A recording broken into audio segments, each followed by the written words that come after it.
எல்லாருக்கும் வணக்கங்க. எப்படி இருக்கீங்க? சௌக்கியமாக இருக்கீங்களா? சாப்பிட்டீங்களா? ஆங்கில இலக்கணம்லாம் படிச்சுட்டே வரீங்க. நிறைய இங்கிலீஷ் கிராமரில் நிறைய கொடுத்துருக்கோம். நீங்களும் அதை பார்த்துட்டு வருவீங்க அப்படின்ற ஒரு நம்பிக்கை இருக்குது. இல்லைனா இன்றைக்கி இல்லைனாலும் என்றைக்கா ஒரு நாள் பார்க்கக்கூடிய சூழ்நிலை வரும் அப்படின்னு நம்புகிறோம். இன்னொரு விஷயம், இதை உங்களுக்கு எல்லாமே தெரிஞ்சதுன்னு வச்சுக்கோங்களேன், மற்றவங்களுக்கு கொஞ்சம் அனுப்புங்க அதை. ஏன்னா மற்றவங்களுக்கு இது பிரயோஜனமாக இருக்கட்டுமே. எப்போதுமே ஷேரிங் அப்படின்றது யார் ஷேர் பண்ணுறாங்களோ நாலேஜ் இஸ் வெல்த் அப்படின்னு சொல்லுவோம். Knowledge is wealth. இப்போ படித்த நாலேஜ் நம்மக்கிட்டே வச்சுக்கிறதுல என்ன பிரயோஜனம்? நாம் வாழும் காலத்தில் நாம் கற்ற கல்வியினை மற்றவர்களுக்கு கொடுக்க தயாராவோம். நான் இது வரைக்கும் எல்லாம் பொறுமையாக சொல்லிகிட்டு இருந்தேன், அமைதியாக சொல்லிகிட்டு இருந்தேன். ஆனால் சில சமயத்தில் அழுத்தம் திருத்தமாக சொல்லணுன்னு இருக்குது, ஆணித்தரமாக சொல்லணுன்னு இருக்குது. அதனால் சில விஷயங்கள் சில நேரங்களில் சொல்லி தான் ஆணும் அப்படின்றனால தயவுசெய்து நீங்கள் உங்களுக்கு தெரிஞ்சிருந்ததுன்னா கூட பரவாயில்ல, மற்றவங்களுக்கு இதை தெரியப்படுத்துங்க. ஓகேங்களா? தெரியப்படுத்தினா என்ன பண்ணணும், உங்களுக்கே புரிஞ்சிருக்கும் அப்படின்னு நினைக்கிறேன். நான் அதுக்குள்ளே போக விரும்பலை. சரியா? இப்போது இன்றைக்கி இந்த ஐடியாம்ஸ் அண்ட் ஃப்ரேசஸ்னு பார்க்கும்போது ஃபார் எ வைல்னா சிறிது நேரம் அப்படின்னு அர்த்தம். கொஞ்ச நேரம் அவன் ஓய்வெடுத்து கொண்டான் அப்படின்னு சொல்லணும்னு நினச்சிங்கன்னு வச்சுக்கோங்களேன். For a while. இது ஃபாருக்கு தனியாக, ஏக்கு தனியாக, வைலுக்கு தனியாலாம் கிடையாது. ஃபார் எ வைல்னா எப்படி சொல்லலாம்? சிறிது நேரம் அப்படின்னு சொல்ல முடியும். He took rest for a while. கொஞ்ச நேரம் படித்தான்னு சொல்லணும்னு வச்சுக்கோமே. He studied for a while. He played for a while. கொஞ்சம் நேரம் விளையாடணும். சிறிது நேரம் தான், ரொம்ப நேரம்லாம் கிடையாது. ஓய்வு எடுத்துக்கிறது அப்படின்றது எப்படின்னா, வெளியில் போயிட்டு வந்துட்டு அடுத்த வேலையை எடுக்கணும். அவள் எடுக்கிறதுக்கு முன்னாடி ஒரு சின்ன ரெஸ்ட்டு கொடுத்தோன்னா அடுத்த வேலை பக்காவாக பண்ண முடியும். இப்போ நானே இருக்கேன், ஒரு எபிசோட் முடிச்சாச்சுன்னா ஒரு ஃபியூ செகண்ட்ஸ் ரிலாக்ஸ் பண்ணிவிட்டு அடுத்ததுக்கு போகும்போது அது சேம் சார்ட் ஆஃப் ப்ரெசன்டேஷனோடு உங்களுக்கு கொடுக்க முடியும். இல்லைனா என்னோடய எனர்ஜி லெவல் குறைஞ்சி போச்சுன்னு வச்சுக்கோங்க, உங்களுக்கு கொடுக்க முடியாது. அதே மாதிரி யார் என்ன வேலை செஞ்சுட்டு இருந்தாலும் கண்டினியூஸாக தயவுசெய்து செய்யவே செய்யாதீங்க. ஒரு அரை மணி நேரம் ஒரு வேலையை செய்கிறீங்க அப்படின்னு சொன்னால் அந்த வேலையிலேருந்து ஒரு 10 minutes பிரேக் எடுத்துக்கோங்க. பிரேக் எடுத்துகிட்டு திருப்பி நீங்கள் செஞ்சீங்கன்னு சொன்னால் அந்த வேலை ஒரு பர்ஃபெக்ஷன் இருக்கும், ஒரு துல்லியம் இருக்கும், ஒரு ப்ரெசிஷன் அண்ட் அக்யூரசின்னு சொல்லுவோம், அது கிடைக்கும். இல்லைன்னா அந்த ½ an hourக்கு அப்புறம், அதனால தான் பீரியட்ஸ் எல்லாமே வச்சாங்க, 40 minutes பீரியட்ஸ் அப்படின்னு வச்சாங்க. ஏன் 40 minutes வச்சாங்கன்னா, அந்த 40 minutesக்கு அப்புறம் அந்த subject, any subject for that matter என்னென்னா அந்த 40 minutes மேலே அது ஓடாது, உள்ளுக்குள்ளே ஏறாது. அதனால் ஒரு பிரேக் கொடுத்து அடுத்தது போவாங்க. ஓகே, ஸோ இங்கே என்னென்னா சிறிது நேரம் ஃபார் எ வைல்னு வரும்போது he took rest for a while அப்படின்னு சொல்ல முடியும். from head to foot அப்படின்னு சொல்ல முடியும். head to foot அப்படின்னா தலை முதல் கால் வரை அப்படின்னு அர்த்தம். நார்மலாகவே மெடிடேஷன் பண்ணும்பொழுது ஃபோக்கஸ் பண்ணுவாங்க. ஃபோக்கஸ் பண்ணுறது என்னென்னா, first they will start with head. அந்த ஹெட்டில் உங்களோட கவனத்தை வைங்கன்னு சொல்லுவாங்க. அப்படியே உடம்புல ஒரு பகுதியாக இறக்கிக்கிட்டு கால் மட்டும் ஹெட் டு டோ அப்படின்னு சொல்லுவாங்க. நீங்கள் எங்கே உங்கள் மனசை எடுத்துகிட்டு போகிறீங்களோ அங்கே சக்தி பிரவாகம் வரும், எனர்ஜி லெவல் அங்கே வரும். அந்த இடத்துல எனர்ஜி வரும். எங்கே ஃபோக்கஸ் பண்ணுறோமோ அங்கே வரும் அப்படின்னு சொல்லிட்டு. ஸோ ஹெட் டு டோனா தலை முதல் பாதம் வரை அப்படின்னு சொல்ல முடியும். He looked at the stranger from head to foot அப்படின்னு சொல்ல முடியும். head to toe or head to foot. He looked at the stranger from head to foot அப்படின்னு. ஸ்ட்ரேஞ்சர்னா முன்ன தெரியாதவங்க, சாதாரணமாக வழி போங்கன்னு சொல்லுவோம். முன்ன பின்ன தெரியாதவங்கள ஸ்ட்ரேஞ்சர்ஸ்னு சொல்லுவோம். நமக்கு அறிமுகம் இல்லாதவர்களை ஸ்ட்ரேஞ்சர்ஸ் அப்படின்னு சொல்லுவோம். இப்போ he looked at the stranger from head to foot அப்படின்னா, அந்த ஆளை, வீட்டுக்கு வர ஆள், அவரோட நடை உடை பாவனை, அவர் எப்படி இருக்கார் அப்படின்றத தலையிலேருந்து கால் மட்டும் பார்த்து நம்ம மனசில் ஒரு அபிப்பிராயத்தை உண்டு பண்ணுதல். இவனை நம்பலாமா நம்பக்கூடாதா, இவன் எந்த மாதிரி ஆள், எப்பேற்பட்ட ஆள், இவன்கிட்ட அந்த விஷயத்த சொல்லலாமா சொல்லக்கூடாதா, இவனை உள்ளே அனுப்பலாமா அனுப்பக்கூடாதா அப்படின்ற மாதிரி அவனை வச்சே வந்து டிசைட் பண்ணுவாங்க. சில பேர் பார்த்த உடனே வந்துட்டு he seems to be good சொல்லிவிட்டு உள்ளே போகுன்னு சொல்லிடுவாங்க. சில பேரை வந்துட்டு பார்த்த உடனே இவனை உள்ளே அனுப்பக்கூடாதுன்னு சொல்லி தெரியும், அப்படியே ஓரம் கட்டிடுவாங்க. Sometimes May say appearances are deceptive அப்படின்னு சொல்லுவோம் நம்ம. But still appearances are required in this modern world. appearance இல்லைன்னு சொன்னால் ரொம்ப ரொம்ப கஷ்டம். நீங்கள் காக்கா முட்டை ஒன்று பார்த்துருப்பீங்க, அதில் அந்த பசங்களோட அப்பியரன்ஸ் வச்சு தான் அவனை உள்ளே அனுப்பலை இல்லையா, டிசெப்டிவாக இருக்குது. பட் நம்ம டே டு டே லைஃப்பில் சொல்கிறோம் அப்பியரன்ஸஸ் ஆர் டிசெப்டிவ். சிலரை பார்க்குறோம் நல்லா கருப்பாக இருப்பாங்க, அவங்கள பார்த்த உடனே என்ன சொன்னோன்னா இவங்களாம் என்ன அப்படின்னு சொல்லி தோணும். ஆனால் அவங்கள்ட்ட போய் பேசும்பொழுது அவங்களோட புலமை வெளிப்படும் பாருங்கள், சான்ஸே இல்லை அப்படின்ற மாதிரி சொல்ல முடியும். அவ்வளவு சில பேர் பார்க்குறது ரொம்ப அழகாக இருப்பாங்க, ஆனால் பேச்சு கொடுத்தோன்னு சொன்னால் இவங்களா அப்படின்ற மாதிரி தீர்மானம் பண்ண வேண்டியிருக்கும். அப்படியும் இருக்குது இப்படியும் இருக்குது அப்படியும் இருக்குது அப்படின்னு சொல்ல முடியும். பட் ஜென்ரல் டெண்டன்சி என்னன்னு சொன்னாக்க, ஒருத்தரை வந்து நம்ம எடை போடுறோம் அப்படின்னாக்க அவரை தலை முதல் கால் முதல் பார்க்குறோம், பார்த்துட்டு அதுக்கப்புறம் வந்து we decide whether to proceed with it or not அப்படின்னு சொல்ல முடியும். from head to foot, தலை முதல் கால் வரை head to foot அப்படின்னு சொல்ல முடியும். for want of அப்படின்னு சொல்கிறோம். for want ofனா என்ன, இல்லாமையால் அப்படின்னு அர்த்தம். எது இல்லாமையால், இப்போது நீங்கள் வீடு கட்டணும் அப்படின்னு நினைக்கிறீங்க, வீடு கட்டணுன்றது பாதி பேஸ்மெண்ட்லாம் போட்டுட்டீங்க, அப்புறம் அப்படியே நிறுத்திடுறீங்க. ஏன் நிறுத்துறீங்க, உங்கள்கிட்ட பணம் இல்லை, லோன் சேங்ஷன் ஆகலை, அது வரணும். ஸோ ஏன் வீடு கட்டலையா, ஏன் பண்ணிட்டீங்களே பாதியில் விட்டுட்டீங்களே அப்படின்னு கேட்டிங்கன்னா, for want of money I have stop the work. பணம் இல்லாத காரணத்தினால நான் வந்து இந்த வேலையை போய் நிறுத்திட்டேன் அப்படின்னு சொல்லுவாங்க. இல்லாமையால் அப்படின்னு அர்த்தம் for want of.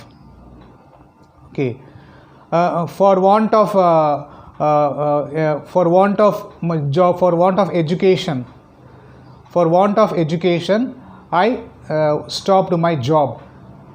Okay, I stopped going to a job. சில பேர் வேலைக்கு போயிட்டுருப்பாங்க, ஓகே எனக்கு வந்து வேலை வேணும் அப்படின்ற காரணத்தினால, வேலை வேணுன்ற காரணத்தினால அப்படின்ற மாதிரி சொல்ல முடியும். இப்போ இந்த இடத்துல வந்து ஃபார் வாண்ட் ஆஃப் மணி அப்படின்னு சொல்லும்போது, ஃபார் வாண்ட் ஆஃப் மணி பணம் இல்லாத காரணத்தினால் நான் இந்த கட்டுமானத்தை எடுத்துகிட்டு போகல அப்படின்ற மாதிரி சொல்லிகிட்ருக்கோம். ஸோ இப்படி புரிஞ்சுக்கலாம் நமக்கு. Okay, for want of education, இங்கே ஃபார் வாண்ட் ஆஃப் எஜுகேஷனாக மீனிங் கொஞ்சம் மாறுது. ஃபார் வாண்ட் ஆஃப் எஜுகேஷன்னாக்க எனக்கு வந்து பணம் எஜுகேஷன் வேணுங்கிற காரணத்தினால நான் வந்து என்னோடய வேலையை நிறுத்திட்டேன் அப்படின்ற மாதிரி இப்போ இங்கே மீனிங் பொருள் கொள்ளலாம். கொஞ்சம் சேஞ்ச் வரும், பார்த்துக்கணும் நமக்கு. இன்னும் ஒரு எக்ஸாம்பிள் சொல்கிறேன்னே, அதை வச்சுக்கோங்க. For want of labourers the restaurants could not function. Labourers வந்து இல்லாத காரணத்தினால வந்து ரெஸ்டாரண்ட்ஸ் எல்லாமே வந்து சாப்பிடக்கூடிய உணவகங்கள்லாமே வந்துட்டு இயங்கவில்லை அப்படின்ற மாதிரி சொல்லுவோம். எதனால் இயங்கலை அப்படின்னு சொன்னால், லேபரர்ஸ் வந்து கிடைக்கல. லேபரர்ஸ் ஏன் கிடைக்கல, எல்லாம் நார்த்து சைட்லேருந்து வர வச்சிட்டோம். அது வந்து ஒரு பாலிசி அப்படின்னு சொல்லிட்டு எல்லாருக்கும் எல்லா இடத்துலையும் வேலை கிடைக்கணும், எல்லாருக்கும் எல்லா இடத்துலையும் வேலை கிடைக்கட்டும். ஆனால் தமிழ்நாட்டில் இருக்கணும் வேலை கிடைக்கணும் இல்லையா. தமிழ்நாட்டில் இருக்கிறவங்க வேலை செய்கிறதுக்கும் போக மாட்டேங்கிறான், அது ஒரு பெரிய விஷயம். அவங்களுக்கு என்னென்னா, நார்த்லேருந்து வந்தாங்கன்னா இந்த இடத்த விட்டு போக மாட்டாங்க. புது தமிழ் சினிமா ரிலீஸ் ஆனாலும் வேகமாக வந்து போக மாட்டாங்க. அது வந்து இப்போ இருக்கக்கூடிய வேலைக்கு வச்சுருக்கிறவங்களுக்குலாம் அது ஒரு அட்வான்டேஜ் அப்படின்ற மாதிரி சொல்ல முடியும். So the message is to convey, for want of labourers the restaurants the companies could not function as they were functioning earlier. முன்னாடி ஃபங்க்ஷன் ஆன மாதிரி இப்போ ஃபங்க்ஷன் ஆக முடியல. ஏன் அப்படின்னா, வேலையாட்கள் கிடைக்காத காரணத்தினால் அப்படின்ற, இல்லாமையால் அப்படின்னு சொல்ல முடியும். For the sake of, for the sake ஆஃப்னா ஏதோ ஒரு காரணத்திற்காக, ஒன்றிற்காக அப்படின்னு சொல்ல முடியும். ஒரு நாட்டுக்காக ஒருத்தர் வந்து உயிர் விடுறாருன்னு வச்சுக்கோங்க. For the sake of country, for the sake of the country, for the sake of country, he sacrificed his life. நாட்டின் மீது உள்ள பற்றின் காரணமாக நாட்டிற்காக அவர் உயிர் தியாகம் செய்தார். For the sake of country.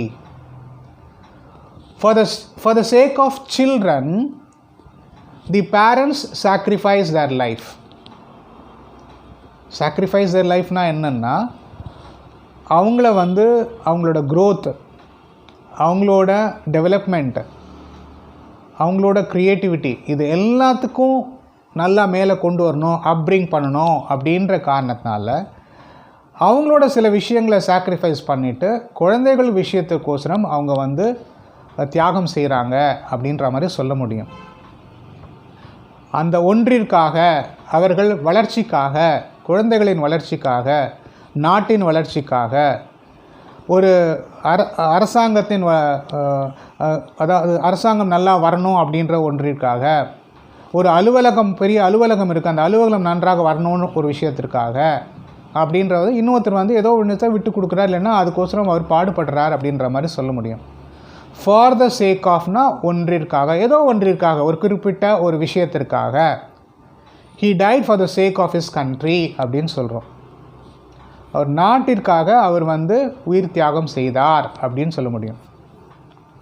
Bombay attack நடந்தது இல்லையா, அந்த ஹோட்டலுக்குள்ளே பூந்தாங்க. பூரும்போது அங்கே அவ்வளோ மக்கள் இருந்தாங்க. அந்த மக்களை காப்பாற்றணும் அப்படின்ற எண்ணத்தினால அப்போ பெட்டாலியன்ஸ்லாம் பெரிய அந்த இவங்கெல்லாம் போவே இல்லை, கமாண்டோஸ்லாம் உள்ளே போகல. முதல்ல ஆர்டினரி போலீஸ்காரனை எந்த விதமான கவசமும் இல்லாமல் உள்ளே அனுப்பிச்சாங்க. அவனுக்கு தெரியும் நம்ம உள்ளே போனால் உயிரோடு வர முடியாது அப்படின்னு சொல்லிட்டு இல்லையா. அவன் தான் போனான், முதல்ல போனான். போயிட்டு அவனோட உயிர் தியாகம் செஞ்சாங்க. அதற்கு இது ஃபஸ்ட்டு ஸ்டெப் செஞ்சே ஆகணும். ஏன்னா உள்ளுக்குள்ளே உயிர் போயிட்டே இருக்கனால கமாண்டோஸ் வரதுக்கு டைம் ஆகும். கமாண்டோஸ்லாம் ஒரு இடத்துல ப்ளேஸ் பண்ணியிருக்காங்க, அவங்கள டிஸ்ப்ளேஸ் பண்ணி இங்கே கொண்டு உள்ளுக்குள்ளே ஆக்ஷன் எடுக்கணும். அப்படின்னா அதுக்கு டைம் கிடையாது. ஆனால் ஆக்ஷன் எடுத்தானுன்னு அரசாங்கம் வரும்போது என்ன பண்ணுறது, இருக்கக்கூடிய போலீஸ் ஃபோர்ஸ் அவங்களுக்கு என்னென்ன ப்ரொடெக்ஷன் இருக்கோ அதை கொடுத்து உள்ள அமிச்சாங்க. அந்த ப்ரொடெக்ஷன் பவர் அவங்களுக்கு பத்தாது. But still they went for the sake of the country அப்படின்னு சொல்ல முடியும். For the sake of the welfare of the people அப்படின்னு சொல்ல முடியும். ஸோ ஃபார் த சேக் ஆஃப்னா ஒரு விஷயத்திற்காக, ஒன்றிற்காக அப்படின்னு சொல்ல முடியும். ஃபார் தி பர்பஸ் ஆஃப் அப்படின்னு சொல்கிறோம், காரணத்திற்காக, இந்த காரணத்திற்காக, ஃபார் தி பர்பஸ் ஆஃப் அப்படின்னு சொல்லலாம். ஒருத்தர் ஒரு கம்பெனி நிறுவுறார், ஒரு பிஸ்னஸ் நிறுவுறார் அப்படின்னு சொன்னால் அவர் எதற்கோசரம் அதை நிறுவினார்? பணம் சம்பாதிக்கணும். அடுத்தது நம்ம இந்தியன் எக்கானமியை தூக்கி நிறுத்தணும் அப்படிலாம் சொல்லிக்கலாம். ஃபஸ்ட்டு அவரோட main aim to earn money அப்படின்றது தான். அது என்ன சொல்ல முடியும்? He set up a factory for the purpose of earning money. He set up a factory for the purpose of earning money. பணம் சம்பாதிக்கக்கூடிய ஒரு காரணத்திற்காக அவர் ஒரு தொழிற்சாலையை நிறுவினார் அப்படின்னு சொல்ல முடியும். ஓகே, எல்லாத்துக்குமே ஒரு பர்பஸ் இருக்குது. அந்த purpose it can be towards getting money, it can be towards for getting name and fame இல்லையா. சில பேர்கிட்ட பணம் இருக்குது, பேர் புகழ் வரணும்னு நினைக்கிறாங்க அரசியல்லையே இல்லையா. எவ்வளோ பணம் இருந்தாலும் பிரயோஜனம் இல்லை. என்னை பற்றி பேசணும்ப்பா, நான் யாருன்னு தெரியணும், என் கெத்து தெரியணும் அப்படின்னு சொல்லுவாங்க. அது என்னென்னா, for the purpose of earning name and fame, they wanted to enter into politics. இப்போ ஒன்று டிவியில் ஒன்று பார்த்துட்ருக்கீங்களே, ஒரு வீட்டுக்குள்ளே எல்லோரும் அடைச்சி வைப்பாங்க இல்லையா, எதுக்கோசரம்? அதை நிறைய பேர் பார்த்தாங்கன்னா அவங்க பேர் தெரியும். அவங்க பேர் தெரிஞ்சதுன்னா அடுத்தது அவங்க படத்தில் நடிப்பாங்க, அந்த படம் ஹிட் ஆகும்.